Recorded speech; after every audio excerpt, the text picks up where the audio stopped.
Hello everyone, welcome to the trap. My name is Niharika Walia Bhatnagar and this is our JIB AFM Solved Paper May 2025 class. आज हम बात करने वाले हैं exactly हमारे उस पूरे पेपर की. और अगर आप चाहते हैं इसको डाउनलोड करना तो आप ये भी कर सकते हैं कि आप जाइए हमारी वेबसाइट पर. हमारी वेबसाइट का लिंक आपको यहाँ पर नीचे मिल जाएगा डिस्क्रिप्शन में और वहाँ से आप ले पाएंगे ये पेपर.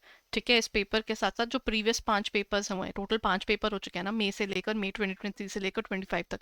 ये पांचों पेपर्स सारे सब्जेक्ट्स के, सिर्फ एएफएम नहीं, सारे सब्जेक्ट्स के ऊपर से आपको मिलेंगे 1200 एमसीक्यूज. ऊपर से आपको साथ में मिलेंगे आपको सारे जो इंपॉर्टेंट टॉपिक्स की लिस्ट भी. तो इसको डाउनलोड करने के लिए आपको क्या करना है, डिस्क्रिप्शन में जाए लिंक पर और लिंक से आपको ये मिल जाएगा. And this is absolutely free, no penny to be paid. आपको क्या करना है, बस यहाँ पर जाना है. Right, so please go ahead and इसे डाउनलोड करके प्रिंट करके रख लीजिए ताकि आपको जो भी फिजिकली से बुक से पढ़ना पसंद करते हैं उनको इसमें आसानी रहे. And if you are able to go through the particular notes through the PDFs and all, फिर तो आपके लिए और भी अच्छा, बिकॉज आपको सब कुछ आपके फ़ोन में ही मिल जाएगा. So prepare well everyone and जल्दी से जाकर इसे डाउनलोड कर लीजिए. Now this is our part 2. Part 1 पहले खत्म हो चुका है. पार्ट 1 के अंदर हमने कवर किए थे मॉड्यूल बी के कुछ क्वेश्चंस और I am considering the next area of module be further today. So let's talk about this specific area all together, जहां पर हम बात कर रहे हैं. जैसे क्वेश्चन नंबर 26 का फर्स्ट पार्ट कहता है, cheques and drafts in hand are shown under the which sub head in the balance sheet as per schedule 3 of the Companies Act 2013. Question कह रहा है कि आपके जो चेक्स एंड ड्राफ्ट्स हैं जो हम शो करते हैं सब हेड के अंदर, वो किसके अंडर आते हैं. क्या वो कैश एंड कैश इक्विवेलेंट के अंडर आते हैं, क्या वो अदर करंट एसेट्स के अंडर आते हैं, या फिर आप कहते हो ट्रेड रिसीवेबल्स के अंडर आते हैं, या फिर शॉर्ट टर्म इन्वेस्टमेंट्स के अंडर आते हैं. किसके अंडर आपको ये टर्म मिलती है. See when we talk about this specific area of cheques and drafts in hand, थोड़ी देर में बहुत ज़्यादा टाइम तो नहीं लगता ना. क्लियरिंग हाउस जाएंगे, क्लियर होंगे, चेक्स क्लियर होके आने में कोई ज़्यादा देर नहीं लगती. तो हम कह सकते हैं कि इसको भी हम कैश एंड कैश इक्विवेलेंट ही मानते हैं और उसी के अंदर ही हम इसको नोट डाउन कर लेते हैं. ठीक है, so in this case the correct answer is actually A. Now, as per the Schedule 3 of the Companies Act 2013, if the company has a turnover of less than 100 crore, it may round off figures in its financial statements too. देखिए, जब आपकी company जो है वो 100 करोड़ से कम की value पे है, तो उसके लिए क्या होगा, जो करोड़ के ऊपर नहीं गई है ना, तो हम उसको किसी भी में भी लग सकते हैं. मतलब जहां पर आपके पास आपकी इच्छा है, आप उसको लैक्स में रखें, मिलियंस में रखें या करोड़ में ही रखें, या थाउजेंड्स में ले जाएं. थाउजेंड्स बहुत ज़्यादा छोटा हो जाएगा, चाहे वो 100 करोड़ से कम है, बट स्टिल थाउजेंड्स बहुत ज़्यादा छोटा हो जाएगा. और no rounding off is permitted, ये भी गलत है. तो या तो उसको लाख में रख ले, मिलियंस में रख ले, करोड़ में रख ले, या फिर दूसरा उनके पास आता है 100,000, लाख और मिलियंस. जब आपका टर्नओवर लेस देन 100 करोड़ है तो then this one is beneficial. आप क्या करेंगे, नियरेस्ट हंड्रेड्स, थाउजेंड्स, लैक्स और मिलियंस, आपकी इच्छा है आप उसको किस में रखना चाहते हैं. That is how we do this specific question. ठीक है. Number 28, which of the following is an advantage of the computerised accounting system. Computerised accounting system इनमें से कौन सा इसका एडवांटेज है. Transaction must be manually posted in all subsidiary and ledger books. Only one set of reports can be generated from the accounting data. Error free processing and faster generation of financial statements, or high cost of operation and limited speed. What would be the answer, everyone? In this case क्या रहेगा answer. Which of the following is an advantage of computerised accounting. Computerised accounting का advantage है कि वो transactions manually तो नहीं चढ़ती हैं. ठीक है, और एक ही पर्टिकुलर रिपोर्ट तो डेफिनेटली इसकी नहीं बनती है. ये एरर फ्री प्रोसेसिंग इसमें ज़रूर होती है और faster generation of financial statements भी होती है. So in this case the correct answer is actually C. Next question everyone, 29th कहता है, which of the following in which system of accounting is legally required to be maintained by companies under the Companies Act. Companies Act के according आपको इनमें से कौन सी चीज है जो मेंटेन करनी जरूरी है. एवरीबडी देखिए, कंपनीज एक्ट 2013 ने कुछ जगहों पर डिफाइन किया हुआ है कि इसी तरीके से जी काम होना चाहिए. वो बोल देते हैं कि हाँ, हमें ये वाली अकाउंटिंग सिस्टम के अकॉर्डिंग चलना है. वो कॉस्ट अकाउंटिंग के अकॉर्डिंग चलते हैं, वो क्रेडिट अकाउंटिंग के अकॉर्डिंग चलते हैं, मैनेजमेंट या फिर फाइनेंशियल. सी जो ये अकाउंटिंग का पूरा सिस्टम है ना, this actually works as per financial accounting. Financial accounting के अंडर ना उन्होंने डिफाइन ही किया होता है कि आपने जो काम करना है वो किस तरीके से करना है, और अकाउंटिंग के अंदर तो इन्होंने लॉ के अंदर डिफाइन भी किया हुआ है ना कि कितने आपकी अकाउंटिंग के इसकी वैल्यूएशन चलती है, वो ना क्लियरली वहां पर डिफाइन करके चलते हैं इस चीज को लेके। तो यहाँ पर इसका आंसर आएगा सी। फाइनेंशियल अकाउंटिंग के अंदर ना सेक्शन 128 आपका कंपनीज एक्ट 2013 है, उसमें सेक्शन 128 129 इसकी पूरी अकाउंटिंग के सिस्टम को बताता है कि करना कैसे है और क्या करना है उनको, ठीक है। And this is also very unique and very important question. Under the Companies Act 2013 in which of the following cases can a company issue equity shares at a discount. वैसे तो इक्विटी शेयर्स पूरे हमारे country के अंदर ना पहले था ये अलाउड, ठीक है। 2013 के एक्ट से आने से पहले वी वर अलाउड कि हाँ जी आप शेयर कर सकते हो इशू एट अ डिस्काउंट, और एट आप दोनों चीज़ें कर सकते हो। आप डिस्काउंट पर भी कर सकते हो, प्रीमियम पे भी कर सकते हो, और तीसरी चीज़ पार पर तो वो होती ही है। मतलब अगर शेयर आपका 10 रुपीज़ का है, आपकी इच्छा है 10 रुपी का शेयर 10 रुपी में ही दे दो, आपकी इच्छा है आप 10 रुपी का शेयर जो है वो आप 12 पे भी दे सकते हो, और आपकी इच्छा है कि वो जो आप 12 रुपी का 10 रुपी का शेयर है आप उसको 8 में भी दे सकते हो। ये ना पहले अलाउड था, लेकिन अब ये अलाउड नहीं है। अब उन्होंने डिफाइन कर दिया है कि अब या तो जो आपका वो एसेट है, मतलब जो आपका शेयर है, वो या तो आपका चलेगा प्रीमियम पर या वो चलेगा पार पर। सिर्फ कुछ एरियाज में अभी भी अलाउड है डिस्काउंट लगाना, लेकिन कहाँ? जहां पर एम्प्लॉयज को बोनस शेयर दिए जा रहे हैं, या प्रमोटर को दिए जा रहे हैं, या फिर स्वेट इक्विटी शेयर्स में, या एग्जिस्टिंग शेयर होल्डर्स को राइट इशू में। द बेसिक पॉइंट जहां पर आप इशू कर सकते हो share at a discount is actually sweat equity. खून पसीने की कमाई है जिन डायरेक्टर्स ने, जिन लोगों ने ऑर्गेनाइजेशन के वो लिए इतना सेक्रीफाइस करा, इतना टाइम दिया, तो आप उनको एक सस्ता शेयर देते हो। तो हम इसीलिए यहाँ पर उसे कहते हैं in case of sweat equity shares, ये चीज इस तरीके से की जाती है। सिर्फ उसी में अलाउड है, बाकी किसी में डिस्काउंटिंग ऑफ शेयर तो अलाउड नहीं है। Then comes current work in progress is shown under which of the following in the balance sheet. Then हमारे पास ये भी इसी के अंदर ही है, मॉड्यूल बी के अंदर ही है। Current asset, reliability, non current, non cash asset, या फिर non current asset. Capital work in progress, अच्छा मेरी ना बिल्डिंग बन रही है और मेरी बिल्डिंग अभी कंप्लीट नहीं हुई है, तो अगर वो करंट एसेट बोलूंगी तो गलत है ना, मेरी बिल्डिंग बनी थोड़ी है अभी, और ना वो शॉर्ट टर्म होगी। ये थोड़ी कि आज बनी और 1 साल के अंदर अंदर जी खत्म हो जाएगी बिल्डिंग, उसका कोई पैसा मटेरियलाइज नहीं होने वाला। उसी से तो मैंने आगे चल के उसी बिल्डिंग से तो मैंने अपना काम बढ़ाना है, तो then this is going to be a long term thing, तभी तो वो कैपिटल वर्क इन प्रोग्रेस है। तो अगर क्योंकि वो बन रहा है, ऐसा नहीं है कि आप उसको एज एन एसेट क्वालिफाई नहीं करोगे, और कहाँ नोट करोगे फिर, तो इसीलिए वो एक नॉन करंट एसेट बनकर आगे आता है। The answer is D. Then comes closing stock to be valued at. Closing stock को हम किसके अंडर वैल्यू करते हैं? The closing stock is valued at what, ये AS2 के अंडर भी कवर होता है, और वो आपको यहाँ पर भी इसकी कवरेज दिख जाएगी, बिकॉज यहाँ पर भी इसको डिफाइन किया गया है। क्लोजिंग स्टॉक होता है जो पूरे साल के अंत में हमारे पास स्टॉक बचता है।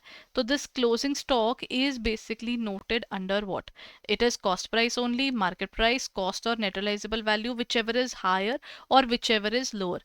जो आपका क्लोजिंग स्टॉक है इसका ना AS2 को आप इसमें रेफर कर सकते हो। AS2 के अंडर या फिर इंड AS2 है, दोनों में 2 नंबर ही आपका इन्वेंट्रीज का है। तो यहाँ पर वो कहते हैं कॉस्ट या फिर net realisable value whichever is lower. Closing stock कहता है जो भी इनमें से कम होगा ना वो हम नोट करेंगे, ठीक है। So this is number D, cost और utilisable value whichever is lower. ये इंपॉर्टेंट है, इसको याद रखिएगा, ठीक है। देन आप चाहें तो इस पर्टिकुलर क्लास की PDF भी आपको मिल जाएगी हमारी टेलीग्राम चैनल के थ्रू, उसका भी डिस्क्रिप्शन में लिंक गिवन है, आप वहां से उसको परचेज कर सकते हैं।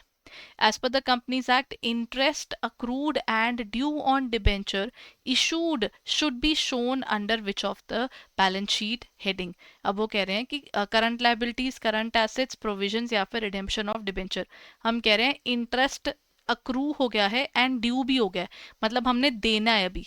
अगर हमने कोई पैसे अभी अगले 1 साल में देने हैं, दिए नहीं है बट अगले 1 साल में हमने वो दे देने हैं, तो हम उसे कहाँ लेकर आएंगे एवरीवन? जब हमें पता ही है कि भैया हमने ये पैसे अगले 1 साल में देने हैं, तो this is going to be current और non current, it is going to be a current.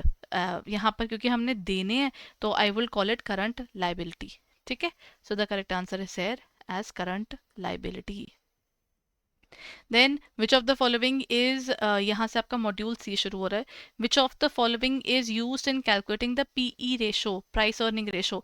यहाँ पर market price divided by dividend है, earning per share divided by book value है, market price and earning per share है, या net profit और face value है. इसके नाम में इसका फॉर्मूला छुपा हुआ है, पता है, पी डिवाइडेड बाय ई है. पी यानी प्राइस और ई यानी अर्निंग्स, तो हम लिखते हैं market price of that share divided by earning per share. तो this is MPS upon EPS. तो ये आपका आंसर आएगा market price per share and earning per share. इसका आंसर यहीं पर छुपा हुआ, फिर आपको ज़्यादा मेहनत नहीं करनी पड़ती है. ऐसे कई फॉर्मूलाज हैं रेशोज में जहां पर ना ये लोग आपको ना इतना खुला तो छोड़ ही देते हैं कि वो ना आपको आंसर भी दे देते हैं एक तरह से, क्योंकि वो फॉर्मूला ही उसका आंसर है. और इस बार पेपर में ना फॉर्मूला बेस्ड क्वेश्चंस पूछे गए हैं. अभी हम आगे आगे जाएंगे तो यू विल रियलाइज इन्होंने बहुत से ऐसे क्वेश्चंस हैं जिनमें इन्होंने क्वेश्चंस ही ऐसे पूछे हैं. ठीक है, जहां पे उन्होंने क्वेश्चन जो पूछे हैं वो आपको सॉल्व उस फॉर्मूला के ही क्वेश्चन पूछ लिया उन्होंने. अच्छा क्वेश्चन है तो वो आपके लिए थोड़ा स्कोरिंग भी हो जाता है, बिकॉज अगर 1 मार्कर का है, हाफ मार्कर का है, in both the cases these kind of questions are a win win for you. Right, चलिए अब हम चलते हैं आगे. द आंसर इज सी. 34 का आंसर आपका आएगा सी. ठीक है, MPS upon EPS.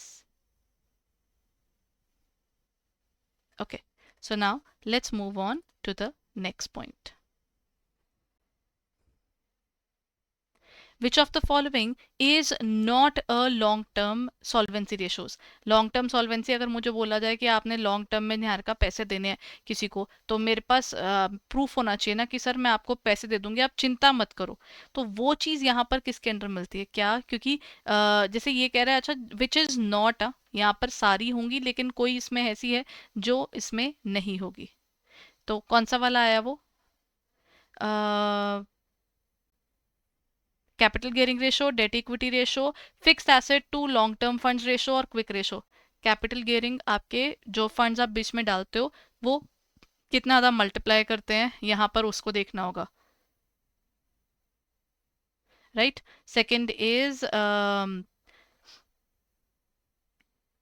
Date equity ratio, ये भी लॉन्ग टर्म रेशो है क्योंकि ये आपके लॉन्ग टर्म लोन्स की बात करती है. ठीक है, then fixed asset to long term funds, या फिर next is your quick ratio. Quick ratio होती है जो कहती है कि जहां पर ना quick assets divide by current liabilities करते हैं.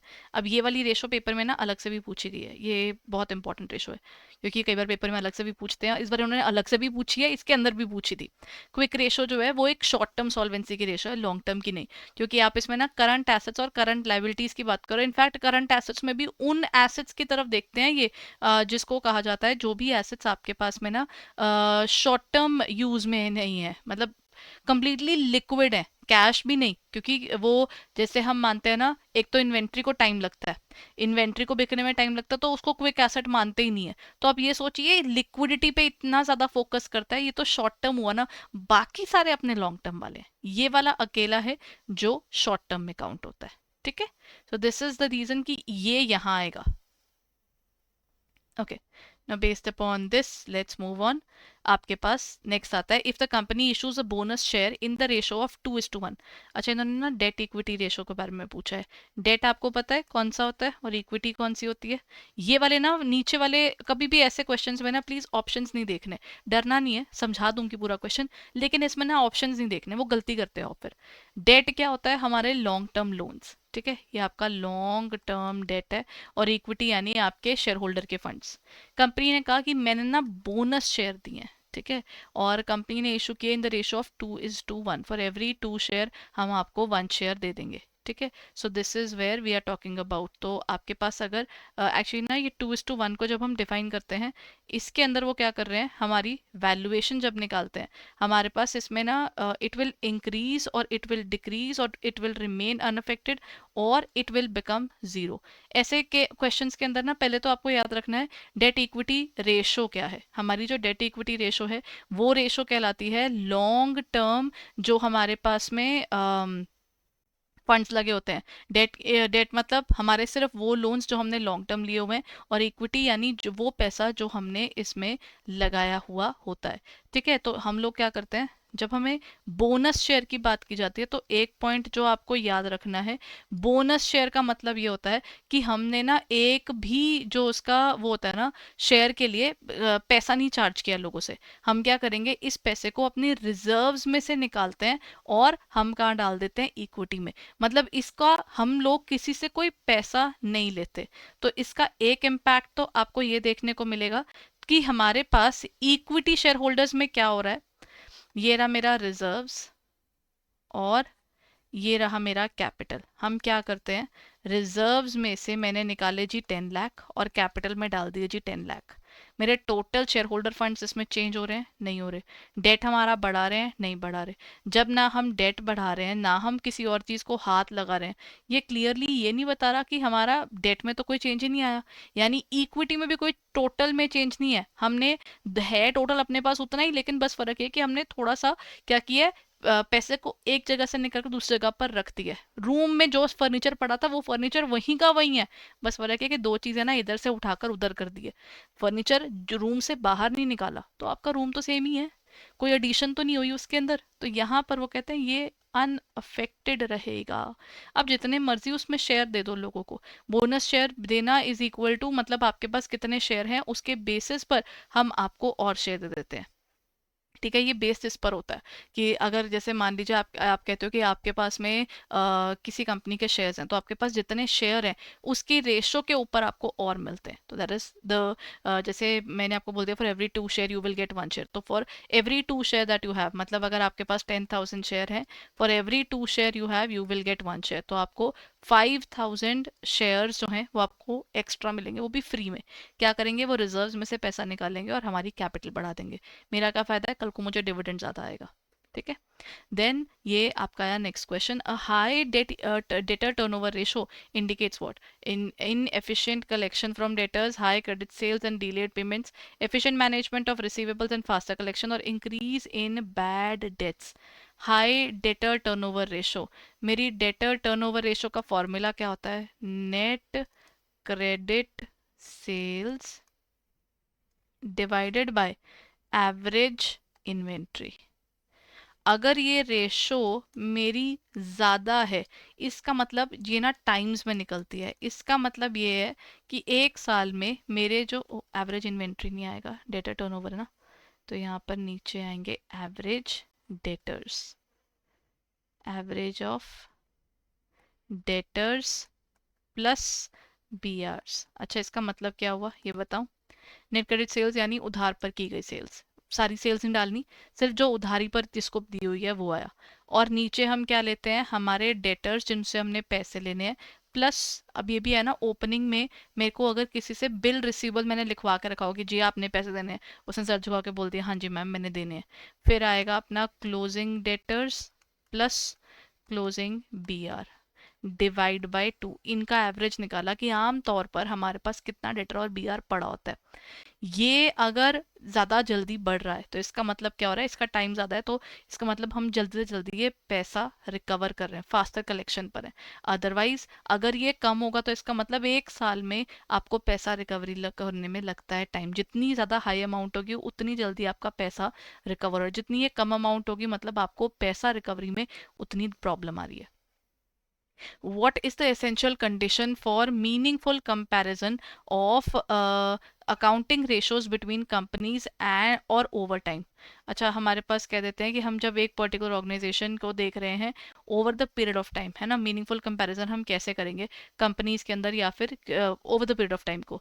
Companies should have identical profitability, हो ही नहीं सकता है, ऐसा कैसे हो सकता है कि मैं किसी और कंपनी के साथ में तभी कंपेयर कर पाऊंगी जब हमारा प्रॉफिट सेम हो। That doesn't sound normal. Then comes companies should operate in the same industry. Sometimes they do, sometimes you are trying to get into another organization. तो आई वोंट रियली से कि same industry से भी फर्क पड़ता है, क्योंकि आजकल ना दूसरी दूसरी इंडस्ट्रीज के साथ में कनेक्ट होकर भी चीज़ें कर रहे हैं। Companies should follow the same accounting policies, this is one point जहाँ पर मैं अग्री कर सकती हूँ। तभी आप अपनी बुक्स ऑफ अकाउंट्स आप बोल सकते हो कि ये कंपनी बड़ी है जी, हमारी कंपनी बड़ी है। आप तभी कर पाओगे जब आप दोनों अकाउंटिंग में सेम चल रहे हो, तो सेम अकाउंटिंग पॉलिसीज होंगी तभी ये चलेगा। सिमिलर शेयर कैपिटल नहीं, शेयर कैपिटल का भी फर्क नहीं पड़ता, सेम स्केल ऑफ ऑपरेशंस की बात नहीं होती, सेम तरीके से अकाउंट्स रखते हो तो आप कंपेयर डेफिनेटली कर सकते हो। Then comes while calculating debtor turnover ratio, ये भी हम पीछे कर कर आए हैं। अब ये तो आपको आना चाहिए कि डेटर टर्नओवर रेशो में न्यूमरेटर क्या था, एवरेज अकाउंट्स रिसीवेबल्स था, देन ओपनिंग डेटर थे, क्लोजिंग डेटर थे, या फिर नेट क्रेडिट सेल्स थी। आपका डेटर टर्नओवर रेशो यानी नेट क्रेडिट की सेल्स डिवाइडेड बाय क्या था, average debtor and bill receivables. तो इसका मतलब इसका फॉर्मूला न्यूमरेटर आपका ये रहा, that is your D, net credit sales.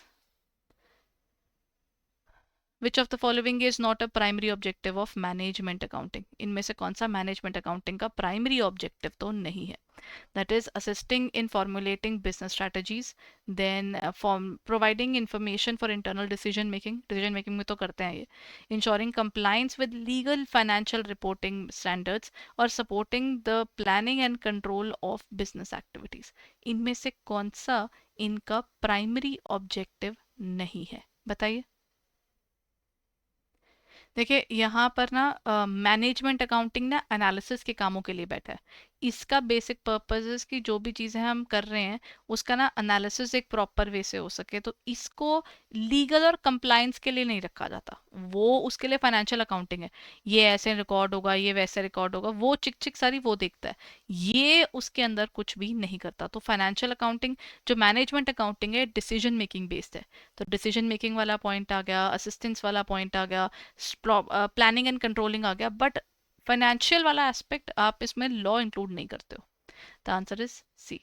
The denominator of stock turnover ratio is credit sales, average inventory, then average debtors और cost of goods sold। Denominator में हमारे पास क्या आएगा, of the stock turnover ratio. Stock turnover ratio को हम ITR यानी inventory turnover ratio भी कहते हैं। इसका फॉर्मूला क्या होता है, COGS divided by average stock.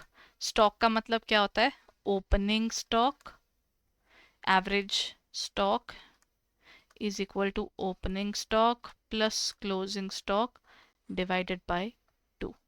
बस आप ऐसे निकाल सकते हो, तो उसके हिसाब से मेरी वैल्यूएशन बन जाएगी। डिनोमिनेटर यहाँ पर एवरेज स्टॉक था, या एवरेज इन्वेंट्री जिसको बोलते हैं, इसको इसीलिए इन्वेंट्री टर्नओवर रेशो यानी ITR भी कहा जाता है। ठीक है, that is how we define this specific one. तो इसमें आया B. The acid test ratio is also known as, ये भी हम पीछे करके आए हैं। एसिड टेस्ट रेशो एक बड़ी इंपॉर्टेंट रेशो है, just because acid test ratio actually talks about कि आपके पास शॉर्ट टर्म कंप्लीट लिक्विडिटी में कितने पैसे हैं। मैंने आपको एकदम से बोला कि सर मेरे को अभी के अभी पैसे दो, आप मेरे को पैसे दे पाओ बिना अपनी पॉकेट को अफेक्ट करे, वो आपकी लिक्विडिटी शो करता है कि आपको जल्दी से क्या आप मेरे को पैसे दे पाओगे इन केस ऑफ नीड, तो वो आपके पास आएगा। तो when we talk about acid test ratio, current ratio इसका फॉर्मूला नहीं है। देन डेट इक्विटी रेशो भी नहीं है, ये लॉन्ग टर्म सॉल्वेंसी है। कैश वेलोसिटी एक शॉर्ट टर्म सॉल्वेंसी रेशो है, लेकिन acid test ratio is basically quick ratio. ये एक इम्पॉर्टेंट रेशो है, मैंने भी आपको पीछे ही बताया था कि ये पेपर में पूछी जाने वाली रेशोज में से एक है, और ये इस बार तो आप देख लीजिए कई पॉइंटर्स में पूछी गई है। So let's talk about the next part.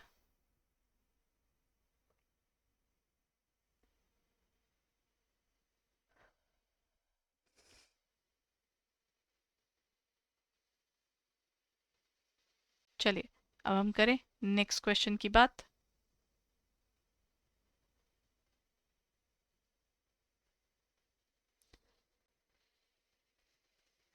XYZ has invested 10 lakh in a project at the end of the year, उनका प्रॉफिट है 1,50,000 का। The company wants to evaluate the efficiency of the project। आप return on investment निकाल कर दिखाएं। देखिए return on investment का formula होता है जो भी आपका प्रॉफिट आता है डिवाइडेड बाय आपकी इन्वेस्टमेंट।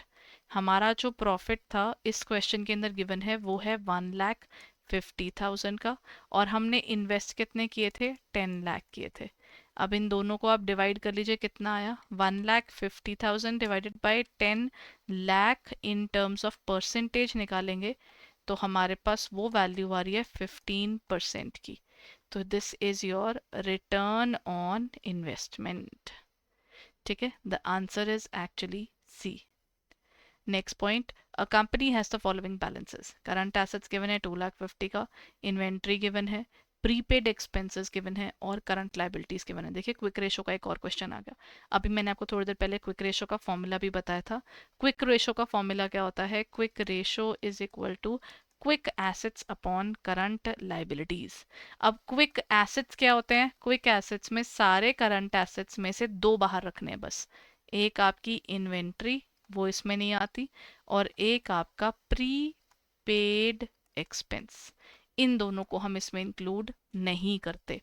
तो हमने बोलना है जी हमारे करंट एसेट्स थे 2,50,000 के, उसमें से ये दोनों माइनस कर दो। वैसे ये किसी ने पूछा नहीं क्यों। मेरे को एक बात बताइए, इन्वेंट्री जल्दी से नहीं बिकती, कोशिश सारे करते हैं लेकिन कई बार इन्वेंट्री बिकने में बहुत जान लग जाती है लेकिन फिर भी नहीं बिकती। और एक होते हैं हमारे प्रीपेड एक्सपेंसेस। मैंने आपको ना टाइम से पहले कुछ पेमेंट्स कर दी, मेरे को अगर पैसे की ज़रूरत पड़ गई, मैं आपको ये नहीं बोल सकती हूँ कि सर मैंने जो आपको एडवांस दिया वो मेरे को वापस कर दो। मैं आपको रेगुलर पेमेंट्स कर दूंगी। क्या मैं जियो का सिम लेकर आऊँ और प्रीपेड ले लूँ और वो प्रीपेड को जाकर बोल सकती हूँ कि सर मेरे को थोड़े से पैसे वापस कर दो, मैं ना आपको रेगुलर हर मंथ ही पेमेंट कर दूंगी? वो बोलेंगे एक बार दे दिए तो दे दिए, टाइम के साथ ये लैप्स होगा, ये चिक चिक नहीं चाहिए हमको आपकी तरफ से। दिस इज समथिंग जो आपको प्रैक्टिस ट्रेडिंग के अंदर भी दिखेगी। सो इन दिस केस 2,50,000 में से 70,000 हम कर रहे हैं माइनस, और फिर 10,000 माइनस कर रहे हैं और डिवाइड कर रहे हैं हम इसको 1,00,000 से। तो मेरे पास कितना आया? 1.7:1। This is my answer. ठीक है, देन हमारे पास आया इसका पूरा वैल्यूएशन। अब इसको देख सकते हैं आप, ताकि आपको इसका आइडिया हो जाए कि ये क्वेश्चन करने कैसे हैं। डन। ये ना पेपर में आपके प्रैक्टिकली क्वेश्चंस सारे आते हैं, आपको थ्योरी भी आते हैं, प्रैक्टिकल भी आते हैं, और इसके ratio analysis is one particular topic जिसमें से आपको बहुत ज़्यादा क्वेश्चंस देखने को मिलेंगे। ठीक है, अब बारी आती है नेक्स्ट। अब हमारे पास आ जाता है which of the following ratio indicates whether inventory have been if efficiently use और नॉट। हमारी इन्वेंट्री प्रॉपर यूज हुई है या नहीं हुई है, किससे पता चलेगा? करंट रेशो से नहीं, वो तो सिर्फ सारे करंट एसेट्स की बात कर रहा है। इन्वेंट्री टर्नओवर रेशो से, अब ये ऑब्वियस होगा क्योंकि ये सिर्फ इन्वेंट्रीज की बात कर रहा है। डेट इक्विटी रेशो जो है वो डेट्स को रेट करती है, और ग्रॉस प्रॉफिट रेशो आपकी सिर्फ प्रोडक्शन से एसोसिएटेड होता है कि प्रोडक्शन करके आप कितना प्रॉफिट कमा रहे हो। तो आंसर इज ITR। ठीक है, inventory turnover ratio. Which of the following is not a classification of accounting ratios? Liquidity, profitability, solvency या एक्सपेंडिचर रेशोज। देखिए लिक्विडिटी होती है जो आपकी, अगर आपने मुझसे एकदम से पैसे मांगे, मैं आपको देने लायक हूँ वो पैसे या नहीं, वो लिक्विडिटी है। देन आती है सॉल्वेंसी, अगर आपने मुझसे आज पैसे मांगे, मैं आपको पैसे पे कर पाऊंगी। ठीक है, सॉल्वेंसी मतलब शॉर्ट टर्म वाली लिक्विडिटी वाली आ गई, और लॉन्ग टर्म वाली हम लोग ने लॉन्ग टर्म सॉल्वेंसी बोल देते हैं। ठीक है, ये आया। अब हमारे पास में इसके बाद नेक्स्ट क्या आ जाता है? Next is our solvency ratios तो हो गया। प्रॉफिटेबिलिटी रेशोज होती हैं जो हमारे प्रॉफिट्स की बात करती है ऑर्गेनाइजेशन की, ये भी उसका एक हिस्सा ही होते हैं। ठीक है, short term solvency, long term solvency, profitability, market ratios, ये सब आपको देखने को मिलेगा। जो इसमें नहीं मिलता है वो है एक्सपेंडिचर रेशोज। ठीक है, ये स्पेसिफिक कोई रेशो डिफाइंड नहीं है। ये रेशोज भी पता है दो टाइप की हैं, एक ट्रेडिशनल और एक मॉडर्न, तो ये दो डिफरेंट वे से चलती हैं। ठीक है, so in this case this expenditure ratio, this is not a kind of ratio. Done everyone, I hope ये आपको चीज समझ में आ गई हो। So now let's move on to the next question. Which of when a business applies for a working capital loan, उसने working capital loan के लिए अप्लाई किया, which of the following ratio is most relevant for bank to assess the liquidity position? Liquidity के लिए सबसे ज़्यादा important क्या है? करंट रेशो, क्विक रेशो, या फिर रिटर्न ऑन इन्वेस्टमेंट, ये लॉन्ग टर्म है। ठीक है, और स्टॉक टर्नओवर रेशो, ये भी आपकी टर्नओवर रेशोज हैं, यानी सेल्स एसोसिएटेड है। तो इसमें सबसे ज़्यादा वर्किंग कैपिटल लोन के लिए सबसे बढ़िया रहता है आप करंट रेशो निकालो। इसमें क्विक रेशो क्यों नहीं कहा? क्योंकि क्विक रेशो भी तो एक लिक्विडिटी बेस्ड रेशो है, बस फर्क है कि क्विक में ना हम कुछ एलिमेंट्स छोड़कर चलते हैं, लेकिन वर्किंग कैपिटल के लोन्स देते हुए वो कहते हैं कि आपको कोई एलिमेंट छोड़ने की ज़रूरत नहीं है, इसीलिए इसमें हम दोनों इंक्लूड कर रहे हैं। तो क्विक रेशो इज बेसिकली जो आपकी थोड़ी सी नैरोअर है, और जो आपकी करंट रेशो है वो थोड़ी ब्रॉडर है, इसीलिए इसमें उन्होंने करंट रेशो को पिक किया as compared to the quick ratio. ठीक है, so this is the point. Then comes एक फर्म दी हुई है जिसके टोटल एसेट्स गिवन है, टोटल लाइबिलिटीज भी गिवन है, ठीक है, करंट लाइबिलिटीज गिवन है और कैपिटल रिजर्व गिवन है, और क्वेश्चन कह रहा है डेट इक्विटी निकालिए. डेट इक्विटी यानी लॉन्ग टर्म डेट लेना है और नीचे हमने डिवाइड करना है इक्विटी यानी कैपिटल और रिजर्व से. ये तो हमको गिवन है, ये तो मैंने लिख लिया जी 2 लाख, लेकिन मेरे पास टोटल लंबे समय वाला डेट नहीं गिवन. अच्छा एवरीवन ये याद रखिए, total assets is equal to total liabilities. Assets और लाइबिलिटीज दोनों साइड इक्वल होते हैं ना बैलेंस शीट में, तो इसका मतलब मेरे टोटल लाइबिलिटीज भी कितने की हो गई, 10 लाख की हो गई. और अगर टोटल लाइबिलिटीज में से 5 लाख तो मेरे करंट है, तो मेरे पास नॉन करंट का सामान आ गया. और उसके बाद मेरी लाइबिलिटी साइड पर मेरी कैपिटल भी गिवन है कि मैंने कितने लगाए हैं, वो दिए हुए हैं 2 लाख के.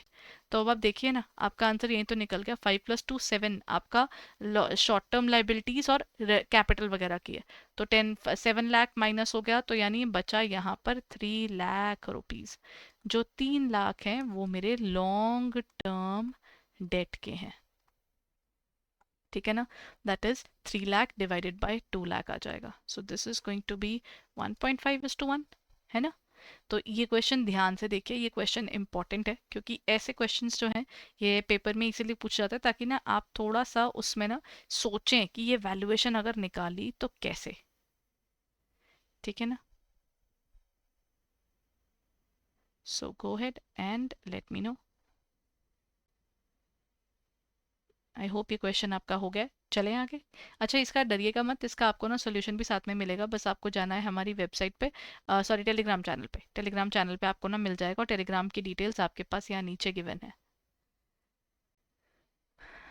ओके ये रहा इसका पूरा सोल्यूशन, आपको सोल्यूशंस भी साथ में ही दे रही हूँ मैं, ठीक है.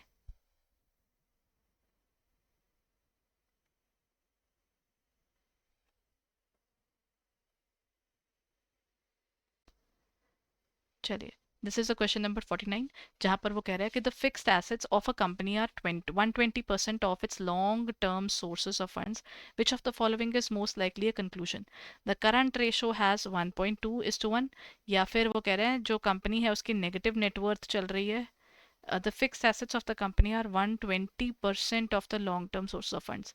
इसका मतलब क्या हुआ, अगर एसेट्स इकट्ठे करते करते उन्होंने सारे लॉन्ग टर्म तो यूज कर दिए, उसमें पैसे जो भी लॉन्ग टर्म लोन लिए थे, अपने इन्होंने शॉर्ट टर्म में से भी पैसा निकाल कर यहाँ पर इसमें लॉन्ग टर्म में फंसा दिया. अब शॉर्ट टर्म वाला पैसा लॉन्ग टर्म में फंसा हुआ है, लेकिन वो पैसा अब जल्दी से रिकवर नहीं होगा, तो मतलब आपको शॉर्ट टर्म में क्रंच फेस करना पड़ेगा, तभी चीज़ आएगी. सो इन दिस केस यहाँ पर वो कहते हैं कि इसके अंदर हमें जो चीज़ देखने को मिलती है वो यही है कि अब यहाँ पर ना ये ऑर्गेनाइजेशन गड़बड़ कर रही है, ठीक है.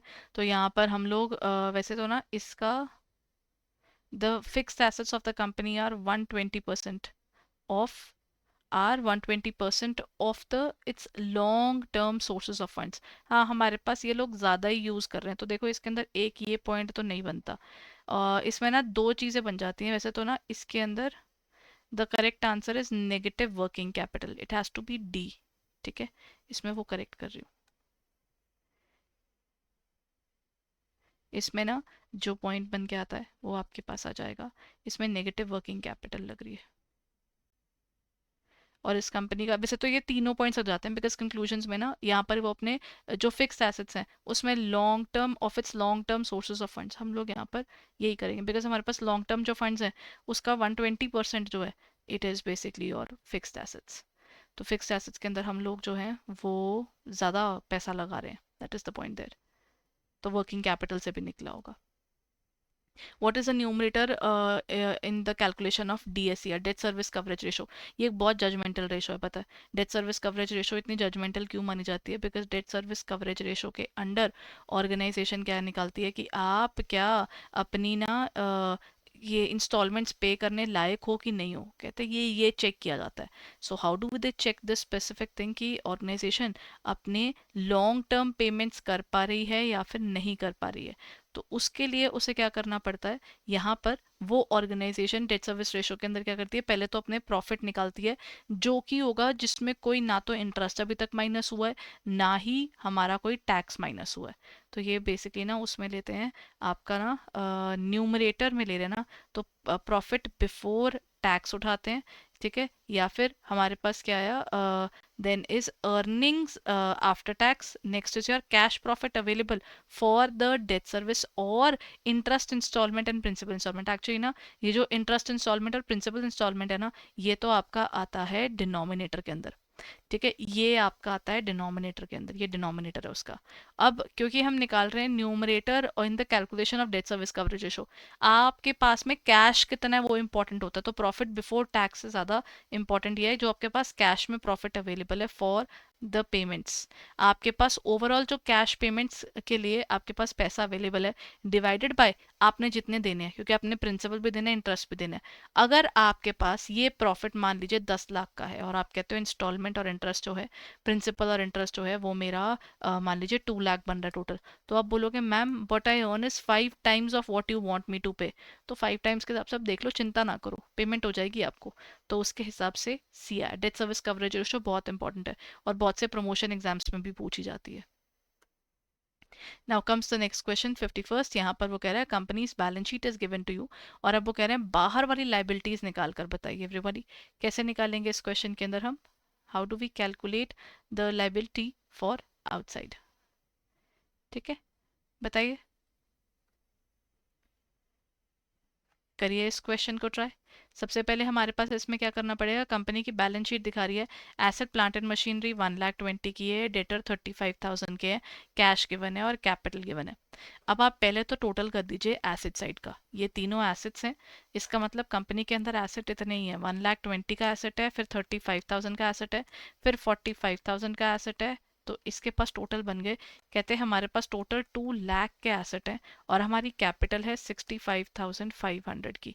क्योंकि आप टोटल एसेट्स जो आपने बनाए हैं, अगर उसमें से आपकी अपने पैसे जो लगे हुए हैं वो 65,500 है, तो एसेट्स में से अगर एक्चुअली ये बनता है assets is equal to liabilities plus capital. Capital given है, लाइबिलिटीज नहीं मालूम, तो यहाँ से इन दोनों को माइनस कर दीजिए एंड यू विल गेट जो आपने लोन पर चीज़ें उठाई हैं, that comes out to be 134,500। This is based upon balance sheet equation assets is equal to liabilities plus capital. ठीक है, ये आपका बैलेंस शीट से भी लिंक्ड हो जाता है एक तरह से। तो ये टॉपिक आपका मॉड्यूल बी से भी आता है और मॉड्यूल ए से भी बनता है।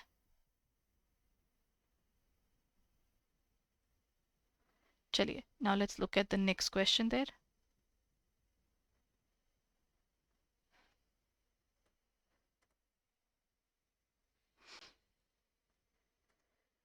लास्ट ईयर की करंट रेशो ऑर्गेनाइजेशन की थी 3:1। क्या थी current ratio? That is C A upon C L. और क्विक रेशो थी that is Q A upon C L, वो थी 2:1।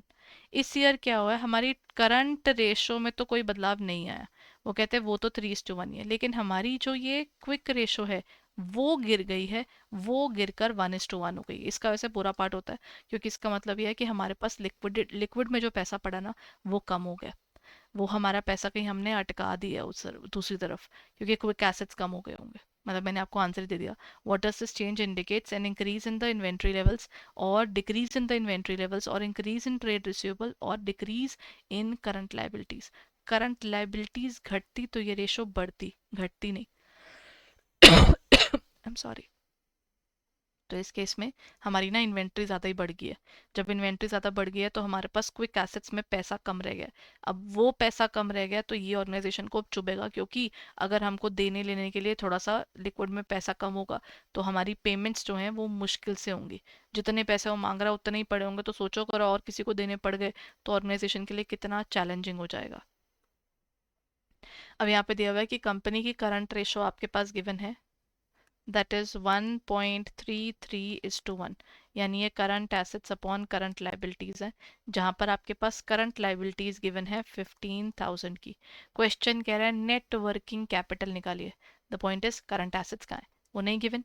तो हम क्या करेंगे, हम बोलेंगे 1.33 की वैल्यू कैसे निकली है, करंट एसेट्स तो पता नहीं लेकिन करंट लाइबिलिटीज इस केस में 15,000 के हैं, तो आप मल्टीप्लाई कर दीजिए, that goes out to be 1.33 into 15,000, that gives us, मेरे करंट एसेट्स इस केस में निकलते हैं 19,950 के, करंट लाइबिलिटीज मेरी बनती हैं 15,000 की। तो अगर आप इन दोनों को कर देते हो माइनस, तो मेरे पास बचा 4950। ये मेरा वर्किंग कैपिटल है। क्योंकि दो तरह की वर्किंग होती है ना वर्किंग कैपिटल, एक होती है ग्रॉस, एक होती है नेट। ग्रॉस वर्किंग कैपिटल होती है जिसमें हमारे पास आता है सिर्फ करंट एसेट्स, और नेट वर्किंग कैपिटल होती है जिसमें हमारे पास आता है पूरा। ठीक है, now comes the next part. ये रहा इसका answer 4950। Just go through the question there, एक बार देखिए और मुझे बताइए। All done.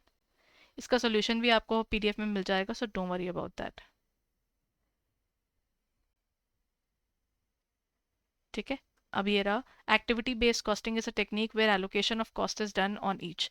हमारे पास कहता है product market value, department annual budget, और actual usage and cost driver और एम्प्लॉय। ये आपका मॉड्यूल डी शुरू हो चुका है अभी। ये सारा मॉड्यूल डी यहाँ से शुरू हो रहा है।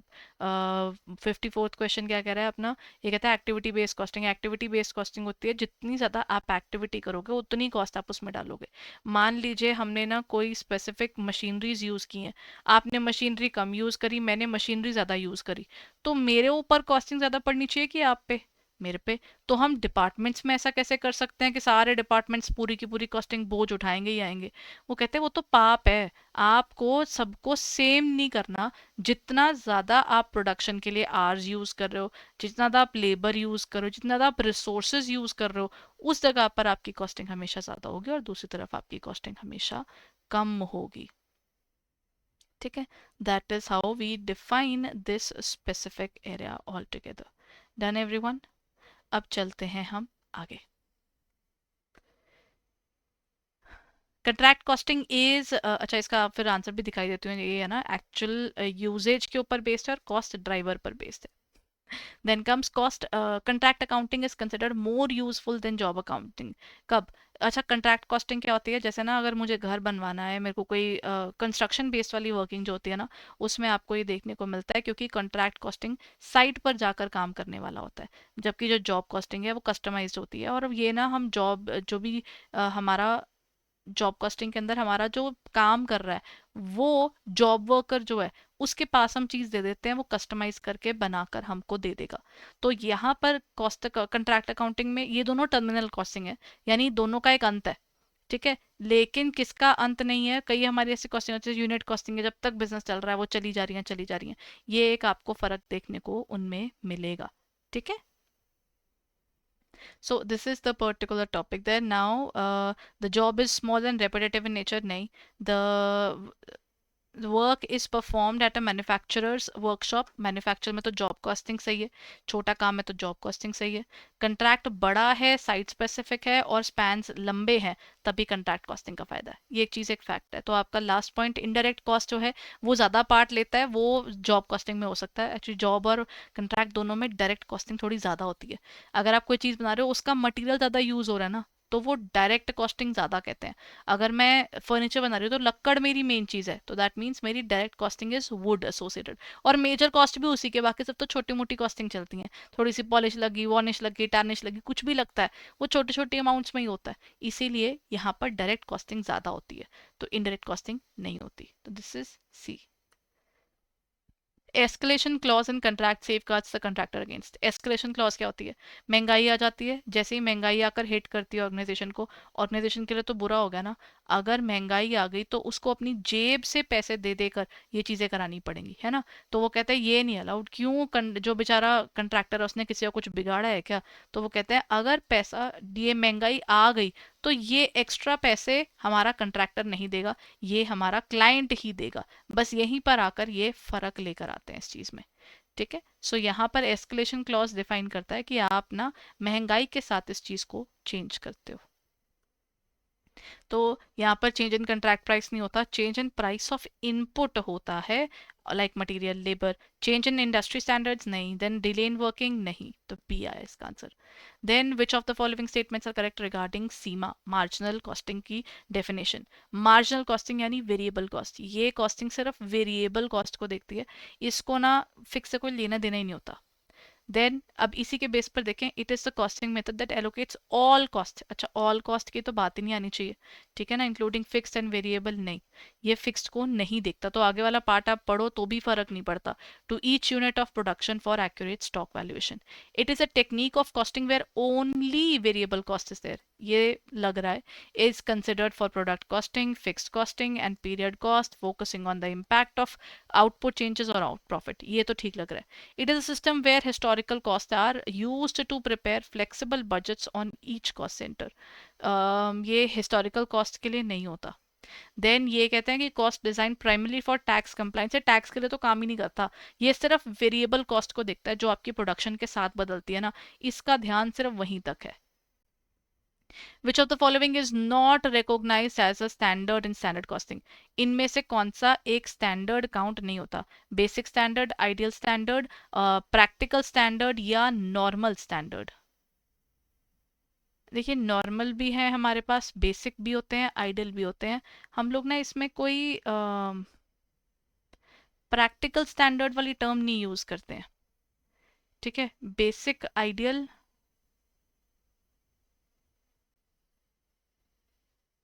इसमें आंसर सी बनता है, प्रैक्टिकल स्टैंडर्ड ही बनता है, दैट इज द आंसर, क्योंकि नॉर्मल स्टैंडर्ड कोई नहीं होता इसमें, ठीक है। अ, मतलब नॉर्मल भी होता है जो हम लोग आइडल रखते हैं अपनी ऑर्गेनाइजेशन में जो चल रही होती हैं, ठीक है, तो वो चीज़ आ जाती है। हमारी बुक में सारे नहीं दिए हुए, हमारी बुक में उल्टा कम दिए हुए स्टैंडर्ड्स, ठीक है। चलिए, let's move on to the next question. Our next question is regarding, again की कॉस्टिंग में थोड़ा ज़्यादा क्वेश्चन आए हुए हैं, तो हम वही वाले कवर करेंगे। चलिए, बात करते हैं नेक्स्ट की। Which of the following methods is not generally used in WIP? कौन सा इसमें WIP में यूज नहीं होता? यहाँ पर आएगा valuation process and costing, weighted average method, FIFO, LIFO या स्टैंडर्ड कॉस्टिंग। यहाँ पर हमारे पास वैल्यूएशन आ जाती है लीफो की। ये लोग कह रहे हैं कि वेटेड वर्क इन प्रोग्रेस होता है, जो चीज़ अभी बन रही है। अब जब चीज़ अभी बन रही है तो उसके अकॉर्डिंग हमारे पास क्या होगा, वर्क इन प्रोग्रेस के लिए ना, वैसे तो हमारे कंट्री के अंदर ना सारे मेथड्स अलाउड है, मैं आपको साफ सी बात बताऊं तो हमारे कंट्री में सारे के सारे मेथड्स अलाउड है, सिर्फ एक मेथड अलाउड है ही नहीं। इंडिया एक मेथड को बिल्कुल अच्छा नहीं मानता, वो है लीफो। और उसका रीजन ये है कि लीफो के अंदर ना हमारे पास में जो वर्किंग है वो ऐसे चलती है जहां पर ना लीफो को हम डिफाइन जब करते हैं तो लीफो में ना हमारे पास प्रॉब्लम ये है कि लीफो के अंदर ना हमारे पास में इन्फ्लेशन के टाइम पर ये गलत दिखाता है, इसकी वैल्यूएशन ओवर हो जाती है, बिकॉज ये महंगाई ज़्यादा बुक करता है ना, तो उस चक्कर में इसको हम यहाँ पर नहीं इंक्लूड करेंगे। तो लीफो वैसे ही नहीं अलाउड, हम weighted average, FIFO, standard costing सब यूज़ करते हैं, बट लीफो यूज़ नहीं करते। देन हमारे पास ये हो गया इसका आंसर, ठीक है। देन कम्स, अच्छा पेपर के अंदर ना ये पूछा गया है कई बार, ऐसा नहीं कि एक बार पूछा गया, लीफो के रिगार्डिंग कई बार पूछा गया। Then comes the next point, which of the under the GST, अगर हम जीएसटी की बात कर रहे हैं तो वो कहते हैं कि इसमें कौन सा ऐसा मेथड है, if N invoice is issued, आपको इनवॉइस इशू किया गया है on 16th of June 2024, supply of goods आपने 13th जुलाई को की है, यानी आपके दोनों में डिफरेंस आ गया ना, आपने इनवॉइस पहले इशू कर दिया और ये चीज़ बाद में हुई है। उस केस में क्या होगा, हमारे पास में ना 20th जुलाई, 20th अगस्त, the time of supply of the earlier two dates, actually यहाँ पे दिया हुआ है कि इनमें से जो डेट पहले होगी, इसमें तीन चीज होती हैं, ये डेट यानी इशू की, कंप्लीशन की और पेमेंट की, हम तीनों को इसमें इंक्लूड करते हैं, या फिर मतलब हम तीनों में से देखते हैं जो अर्लीस्ट होता है ना हम उसको इंक्लूड करते हैं। तो यहाँ पर 20th जुलाई आया, 20th अगस्त आया, 16th जुलाई आया या फिर 13th of August आया। On this basis, when is the due date for payment of GST and filing of GSTR 3B is done? इसके अंदर ना हमारे पास आ जाती है 16th जुलाई और 13th July, which ever is earlier वो आपका डेट ऑफ सप्लाई होगा। सप्लाई आपकी 16th of June को मानी जा रही है, तो आप इसके नेक्स्ट मंथ की जो 20th होगी ना तब तक आपको करवाना है। तो इसके next month is 20th of July, 20th of July। जब भी आपकी सप्लाई होती है ना उसके नेक्स्ट मंथ में आपको जो 20th है तब तक आपको ये फाइल करनी होती है, पेमेंट भी आपको तब तक करनी होती है। तो ये एक इंपॉर्टेंट रोल प्ले करता है आपके पेपर के लिए, और ये इस बार उन्होंने डाला भी है। अब ना ये करने लग गए हैं कि पेपर के अंदर ना आपके पास में प्रैक्टिकल क्वेश्चंस डाल रहे हैं। ये इस बार पेपर में कहीं पे आया नहीं हुआ था, मतलब बुक के अंदर में कहीं पर इसके रिगार्डिंग स्पेसिफिकली डिटेल में कहीं पर कोई केस स्टडी फॉर्मेट नहीं दिया हुआ था। तो this was a good question for sure. Which of the following is a part of CVP analysis, everyone? That is cost volume profit के अंडर क्या आता है? ब्रेक इवन आता है, रेशो आता है, क्वांटिटेटिव एनालिसिस आता है, या स्टैंडर्ड कॉस्टिंग आता है? देखिए, कॉस्ट वॉल्यूम प्रॉफिट कहता है कि मेरा ध्यान सिर्फ मैं कितनी कॉस्ट लगा रहा हूँ, कितना मेरा प्रॉफिट चल रहा है और कितना मेरा वॉल्यूम यूटिलाइज हो रहा है, हम उसको देखते हैं। तो उसके हिसाब से break even analysis, ratio analysis, then quantitative, ये तो नहीं होते, ये तो अलग से एनालिसिस के मेथड्स हैं। ये एनालिसिस हैं, लेकिन ये ना फाइनेंशियल एनालिसिस का पार्ट है, कॉस्टिंग के एनालिसिस के अंडर नहीं आते। स्टैंडर्ड कॉस्टिंग कोई एनालिसिस नहीं है, वो खुद में एक टेक्निक है जिसके थ्रू आप मतलब वो कॉस्ट वॉल्यूम प्रॉफिट का एनालिसिस नहीं है, बिकॉज एक्चुअली ना स्टैंडर्ड कॉस्टिंग में भी आप एनालिसिस करते हो, लेकिन ये ना प्लान और उसकी एग्जीक्यूशन को देख रहा है, फर्क है ना यहाँ। ये प्लान और एग्जीक्यूशन, सोचा था क्या और क्या हो गया को देख रहा है। कॉस्ट वॉल्यूम प्रॉफिट इस पे नहीं चलता। कॉस्ट वॉल्यूम प्रॉफिट कहता है वेरिएबल कॉस्ट कितनी है, फिक्स कॉस्ट कितनी है, सोचा था कहाँ तक पहुंच रहे हो, आपका उसके बेसिस पर फिक्स्ड कॉस्ट में कितना बदलाव आया। मैं बोलती हूँ जी मैंने तो अब 10,000 यूनिट्स बनाने नहीं, अब मैं 20 बनाऊंगी, मेरी कॉस्ट कितनी बढ़ रही है उससे, वो देखना। ये सब कॉस्ट वॉल्यूम प्रॉफिट का हिस्सा है। तो ये जो आप अपने स्केल ऑफ ऑपरेशंस बढ़ाते हो, आप प्रॉफिट कमा रहे हो, उस समय की लॉसेस कमा रहे हो, वो सब देखना is covered under break even analysis. तो सीवीपी उसका हिस्सा है। ब्रेक इवन क्या होता है, भगवान जितने पैसे लगाए वो रिकवर हो जाए, that is your break even analysis. तो ब्रेक इवन एनालिसिस इसका हिस्सा होगा। ठीक है। Then which of the following is not a primary objective of cost accounting? इनमें से कौन सा है जो कॉस्ट अकाउंटिंग के अंदर हम कहते हैं कि प्राइमरी ऑब्जेक्टिव नहीं है? प्राइमरी ऑब्जेक्टिव यानी मेन ऑब्जेक्टिव नहीं है। First is to ascertain the cost of each unit process और service, to record, classify and analyse expenditure related to production, to ensure compliance with statutory financial reporting standards, और to assist management. हम क्या करने वाले हैं इसके अंदर? ठीक है, अब वो कह रहे हैं to record each of the unit, process और सर्विस। ये तो वैसे इसका मेन काम है, रिकॉर्ड करना, क्लासिफाई करना, ये भी उसका मेन काम है, क्योंकि ये जब तक अलग से आप नई चीज़ बनाकर रखोगे तब तक आपका काम तो चलेगा नहीं।